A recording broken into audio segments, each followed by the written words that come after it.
Gump report. I know you haven't heard one of these in a while. I'm sorry.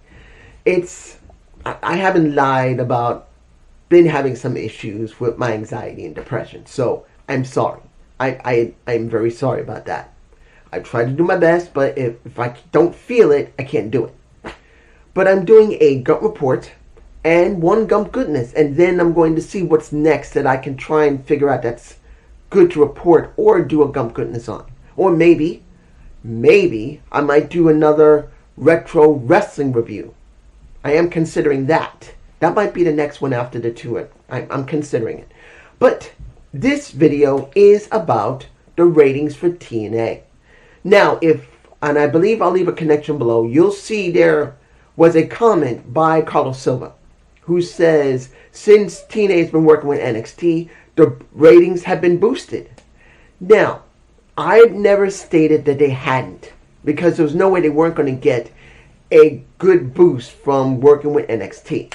I've always been very, very wary about how TNA has been sending more of their more important talent to NXT, but then NXT doesn't really send any of their most top talent. Usually they send talent that is generally no longer at the top and they're down here and they could be rotated back up. Or when many people thought AJ Styles was going to do something with TNA, and we already know that he's appeared at AEW, training with a couple of people or talking with some people over there, not saying he's going to work for them, but he has gone over there because he knows people. They haven't had a problem with him visiting. But we expected, well, I didn't. I said I don't believe it's going to happen. But so many people thought AJ was going to wrestle in TNA, but he didn't. As I said before, the main roster will not be sent to TNA. They won't do it unless there's something big and special that could happen from it. But that's not going to happen. They won't. They had one opportunity with Joe Henry, with The Miz, and then one of the executives had a stupid attitude, and that A6 that mess, and then TNA got the brunt of it. But this is not about that. This is about the ratings. And ever since AMC, the ratings have been up. We have seen the ratings at one point, I believe it was somewhere in February, they went up to 300K. 300K. Now, they've been floating between, I say, 200 to 250K right now. I believe from March 12th, because we haven't gotten to March 19th yet. It has not come out yet. Only the March 12th has come out. That was 259K, which is a good number compared to what they used to have almost a year and a half to 2 years ago, when they, well, 2.5 years ago, when they couldn't even break 80K. That's not an exaggeration, guys. Impact Wrestling, when they transitioned to TNA, barely had any traction. They could barely hit 100K. They could only hit maybe between 80 to 100K if they were lucky to hit 100K. There was one point they hit almost 60K when they were only on Access TV with Anthem. Now they're doing 259, which is a good thing. And I'm glad to see it. The only thing for me has always been about the writing, which has been pretty decent right now. They've been doing generally basic writing, which they're not doing something over extravagant like WWE used to do. Now that they're Silver Lake WWE, they're not doing it. They are still kind of following the old WWE light, and they're still doing their own general stuff. Candice Michelle being a part of TNA, I don't know if it's going to be good. I did read on one of the websites that she is considering going back into wrestling, even though it's been 8 years since she last wrestled. Don't know yet. But the point here is this. TNA has improved. Whether you trust TNA 100% or you don't trust them, they have improved. And I have been one of those people that has made them understand, if anybody watches from TNA, hiya, that I'm an honest guy here. Either you've done a good job in either your character development, the wrestling itself, or the production itself of lighting, audio, making sure the vid packs are done correctly, all of that. Seeing that they have not really ventured too far away from their general core stuff of what they do. Like, look what's going on with Allie. Allie is being brought back. The bunny's being brought back, and they're addressing how she died. Because remember, if you guys have watched TNA over the years, when Allie, the bunny, left, they killed her off legitimately. Her character was killed. She died. Now look what's going on with Rosemary. She's trying to correct that by going through 7 sins. Or was it 9 sins? 7 or 9 sins. To correct. She's helped Johnny Bravo by giving him his divorce papers. When it came to Johnny Swinger, who did show up, and I can't say that he's working for TNA or not, I do still believe this was a one-time thing, that she now found a way that he can stay in Las Vegas and keep Swingers Palace open indefinitely, because it got shut down at one point. They are addressing it. And that's a good thing. Most of the stories they've been doing have been generally alright. But let's make this very clear. Just because they're doing things general, you do not just say they're perfect, because they're not. There are certain things that didn't always work, and certain things that have worked. And I'm saying this as someone who's been reviewing this company for 16 years now. 14 years now. Oh my gosh. It's 2026, and I started wrestling reviews in 2012. It's 14 years. Well, that's a strange thing. It's been a long time. And I've seen it in its ups. I've seen it in its downs. I've seen it when it was trash. I've seen it when it was stupid. I saw it when the bad camera angles were going on, the bad lighting, the bad audio, the bad booking, the okay booking, and good booking. At this moment in time, they're doing generally well. They may not break 300K all the time. They've done it so far once under AMC. You have. But let's put it in this perspective. By them actually doing well, yeah, they're working with WWE, and I'm still wondering how long this partnership will work, because they're not a member of WWE. They're not bought out yet.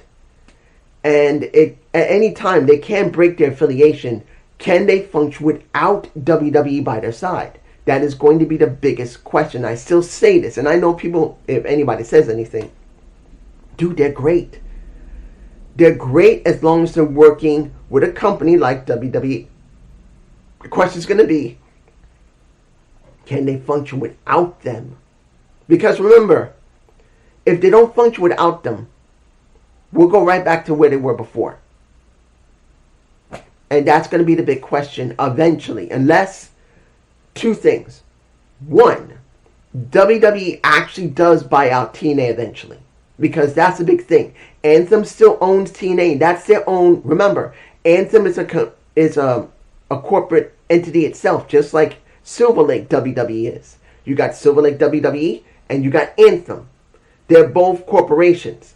Now, either one corporation is going to pay them a disgusting amount of money and just say, let us buy them. And then they just give them and they buy them and they get absorbed into the WWE umbrella.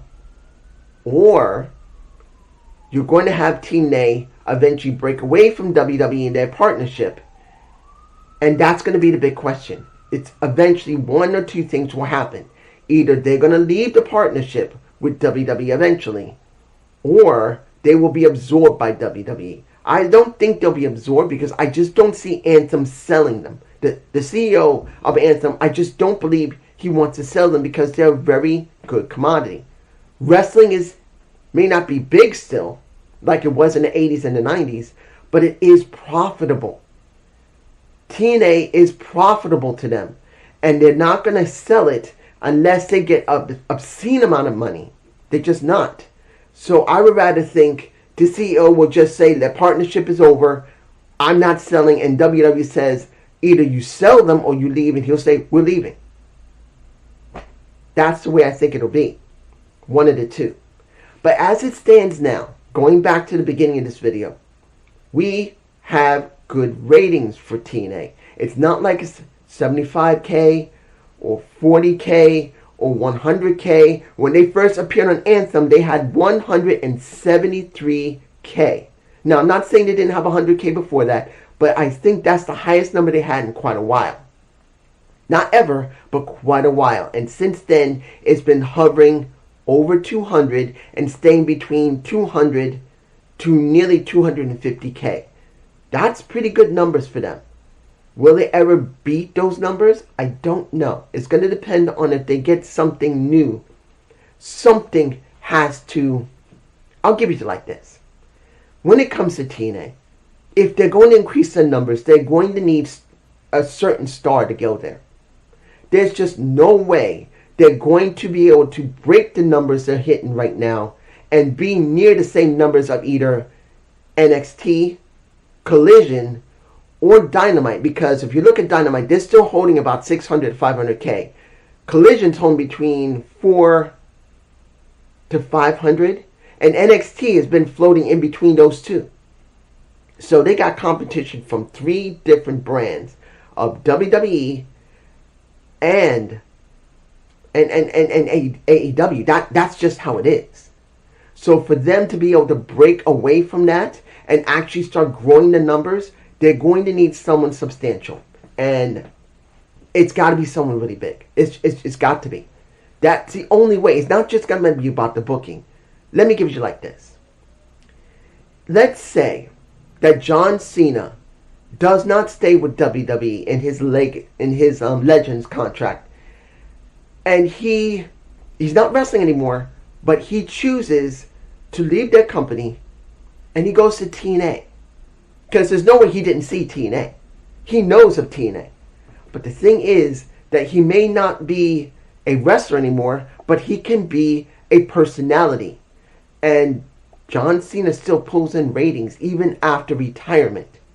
If he shows up in the Impact Zone as the new GM or a manager, you're getting ratings.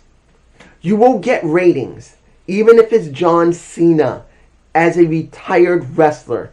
Those ratings will explode TNA.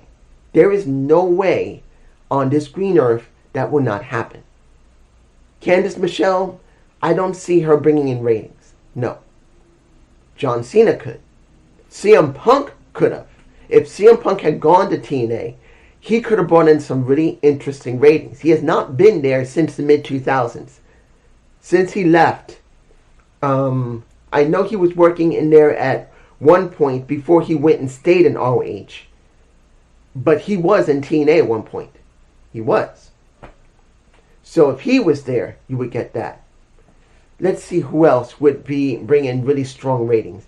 Taker could bring in strong ratings as an entity, like a general manager or a manager.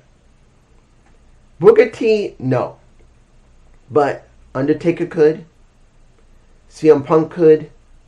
Definitely John Cena could. Or let's say that Randy Orton, who is really popular right now, who is now just becoming heel and beat the living shit out of a Cody Rhodes going into WrestleMania. What would happen if WWE released him or he was fired?